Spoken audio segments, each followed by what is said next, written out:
taken as a whole, Kamala Harris's acceptance speech at the Democratic Convention this week positioned her as a center-left Democrat, just like Joe Biden rather than, I would say, Bernie Sanders. Almost the exact phenomena that happened in UK election as well, when Labour took a more centrist position, center-left position. With this old Biden kind of a Democrat posture, what are Kamala Harris's chances of becoming the first female president of US? Yeah, thank you very much, Zanera. Actually, the position which Kamala Harris took in relation to Israel relations and to defending them is not surprising, because we have seen the way Joe Biden have continuously supported ongoing genocide by Israeli for the last 8-9 months now, and we have seen, that it is because of the strong lobby, Jewish lobby within Congress and in America as well. But as far as the public reaction is concerned, I still believe that, there will be, on the other hand, there will be reaction from the public while they will go for the vote, and it will help Trump to make it, to win the election. Although the surveys are saying very tight margin, I do understand that. But we have seen, it always gets changes when it comes to the swing states, when it comes to the final last 2 weeks. So, there is no certain, or there is no very clear situation as far as the possible results of the upcoming American elections are concerned. I'm not surprised from the stance, because Kamala Harris definitely wanted to get more sympathies or more votes from the Jewish lobby and the people who support the Jewish narrative. But at the same time, we have seen the largest movement in terms of students in Chicago and other states. Even when the convention started, there were a lot of people who were gathered outside, and they were actually saying "Killer Kamala" and all that, and they were had to be taken care of by the police. So yes, there was a reaction. Definitely. That's what I believe, that the American public in general, they are very much against what is happening in Israel, especially in Gaza, and the way they have killed over 40,000 innocent Palestinians. And I think people would give their verdict in terms of giving the vote. At the moment, yes, there is one thing very important, and that the Trump stance is not very clear about Israel's status and about two-state solution.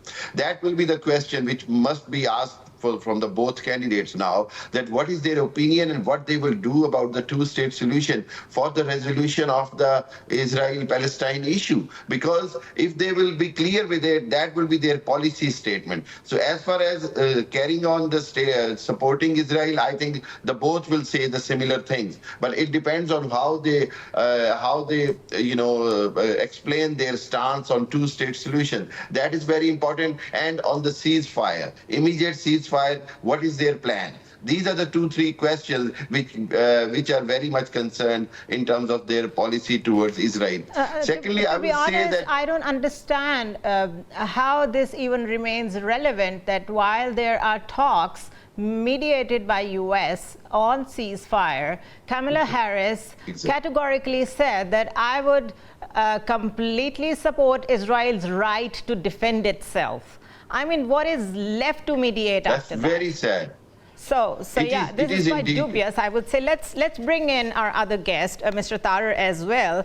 Mr. Tarer, it is surprising for me and for many observers as well that usually the foreign policy issues are not at the forefront of such conventions. But Harris laid out a tough agenda on defense and foreign policy, promising to maintain the strong and lethal fighting force in the world. Regarding US, she said, retain our leading position in NATO, defend Ukraine against Russia, stand up against Iran and North Korea, and take democracy's side in the struggle with tyranny. Yet she ignored the elephant in the room, the Gaza.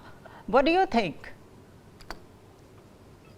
Let me give you some points where Kamala Harris stands at this moment. This is Kamala Harris. First of all, I have to tell you, Kamala Harris is confused.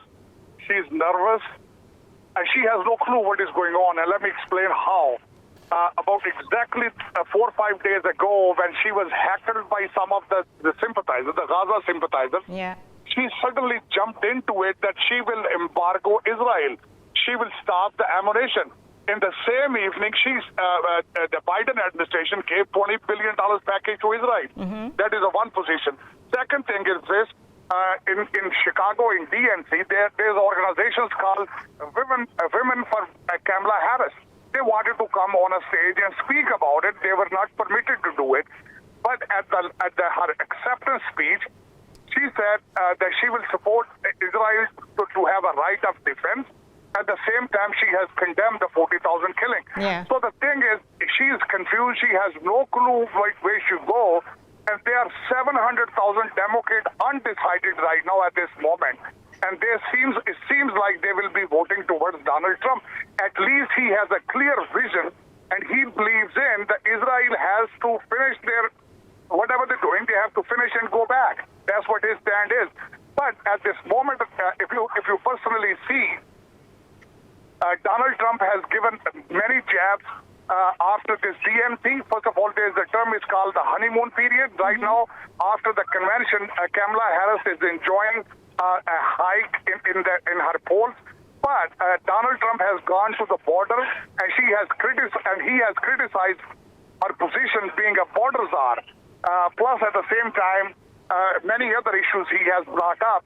And it seems like it's a tough thing. It's a very tough right now, especially endorsement from Kennedy and the governor of Georgia. He looks strong. Yeah, and people, you will see it after a couple of weeks. Kamala Harris her poll will be slipping again. So at the moment, if you talk about the foreign policy is not the Democrat Party's.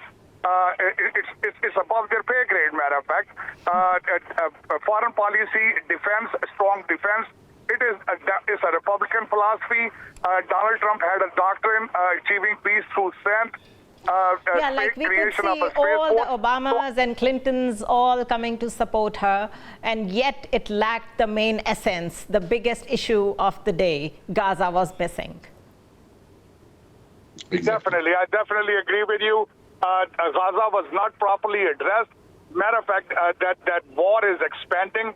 Today, Israel attacked Lebanon right now, and then Lebanon has fired 200 missiles this morning. So there are chances this war will be getting out of the hands. Iran has no choice right now to retaliate and protect their proxies. Matter of fact, they have to come out and support Hezbollah at this moment. And seems like Biden administration is nowhere on the page. So, it will be very difficult for her